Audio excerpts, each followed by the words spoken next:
So may I begin by asking Dr. S.K. Bali, who's a renowned cardiologist, been in the city for many years, 25 years, to talk about the impact on health and how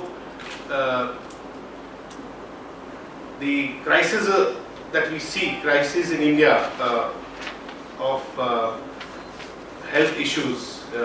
I don't know, India keeps getting described as the diabetic capital of the world. Some people say it's capital for heart ailments, capital for all kinds of toxicology, etc. So let's get a perspective from Dr. Bali. We give each speaker about 10 minutes to speak. After that, I think since they are experts in their areas, I would rather have the audiences also interact with them. Dr. Bali. Thank you, Venu. So, when we look at our planet, I have a feeling that for the last about 50 years or so, if not more, we have been at war with our planet. It seems we have done everything we can do to hurt it, so that we have reached a stage where we are wondering how long this is going to survive, and how long we are going to survive as human beings. What has been happening is that over the years, if we look at farming industry, or if we look at industrial industry which has come up, we have been using products which have been adversely affecting not only human health, but health of small ecological system. We look at bacteria, we look at fungi, we look at the aquatic life, and now human beings also. They're getting adversely affected. So one is what I see directly as a cardiologist, that we are eating food, breathing air, and drinking water, which is adversely affecting health. So we are hot. So we see at as Venu mentioned, that we are the capital of the world as far as diabetes is concerned, heart disease is concerned, and that's a very disturbing sign. Young people are getting heart disease, and in 30s and 40s. Despite the fact that we are genetically more predisposed to get heart disease, but the environmental factors which are playing up, we call it a lifestyle disease.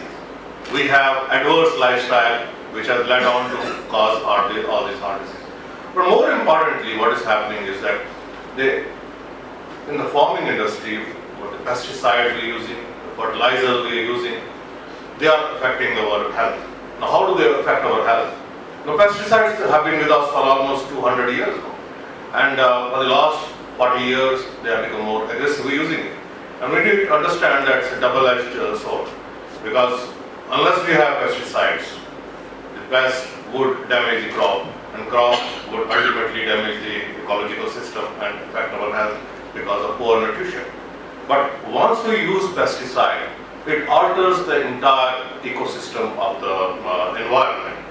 It affects the soil, it affects whatever algae and bacteria and whatever we normally need to have nutritional components in the soil, and then it starts affecting the aquatic system. Fish start dying, and then it starts affecting health of human beings. And we know that pesticides affect humans directly. That means if there is enough concentration in the soil or in the air, that will directly impact us, what we call as the acute effects of pesticide. We have effect on the skin, we have effect on the eyes, we have effect on bronchial system, and even if it is too acute, too aggressive toxins in the air, we can actually die. And if you look at the Bhopal tragedy which took place, it was actually a disaster, man-made disaster which led to so many mortality.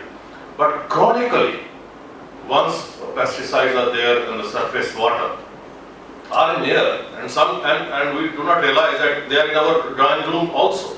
They stay for a very long period of time with us, and this chronically starts affecting our health, because it's been seen that they are associated with neuromuscular problems. The coordination starts getting affected, visual impact starts getting impact, And there have been large studies which have looked at the impact of pesticide on the brain development of children. It has been seen that those children who are exposed to pesticide for a long time, certain areas of the brain do not develop properly. And that leads to, over a long period of time, degenerative diseases of the brain. But what we are now getting concerned is that these pesticides are causing cancers. And this is, it's been documented that if we look at many types of cancers, that the pesticide concentration in those people who have cancer are almost 5 to 9 times higher than other people. We have lymphomas, we have childhood leukemias, we have blood cancers coming up, we have breast cancers coming, and what is brain tumors coming up, and all of these are getting associated with the pesticide which we are using. And more importantly, what are the tumors of the reproductive system? We have breast, we have breast cancers, we have ovarian tumors, testicular tumors. These are the type of tumors, prostatic cancer. These are getting associated with pesticide. And if you look at our region, unfortunately, the incidence of cancer is rising very significantly.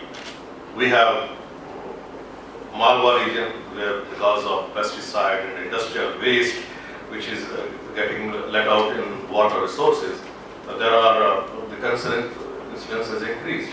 And we were just talking before we started this, that there is a dubious strain which starts from Malwa, Batinda, and goes to Bikaner, which is called as a cancer strain. And I think all of us must have our head in shame that this is a situation where we are living with.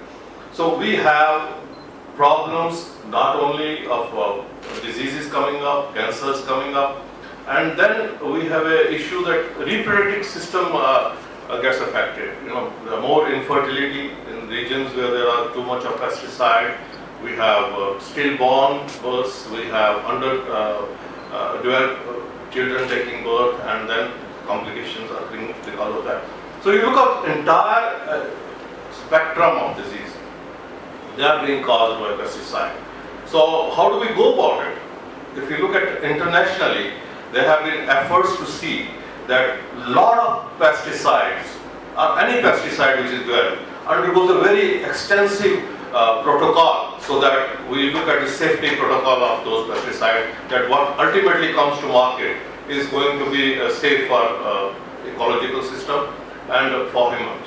And there was a Stockholm conference in 2001 where almost 149 countries signed this thing that we are not going to let any pesticide come into market unless it is safe for human and environment. But the big problem which I see is that with so much farmers death taking place, with problems which are in the farming section, can we separate economy from the farming section and look at the environment safety from that point of view? If we are, that's the angle which we like to see. So what I would suggest is that we need to go onto an organic mode of farming, but that is not economically probably viable at this moment in time. But there has been enough evidence in literature and scientific evidence research which has shown that we have organically developed foods, they are safer and we will have lesser disease and we will go about it. So not only direct impact of pesticide, but poor nutrition, effect of that ultimately leads to also lifestyle disease which we have. So diabetes, today in my practice, almost alternate patient which I see in India, in my clinic, is diabetic. So that is the amount of problem. It's a select population, no doubt.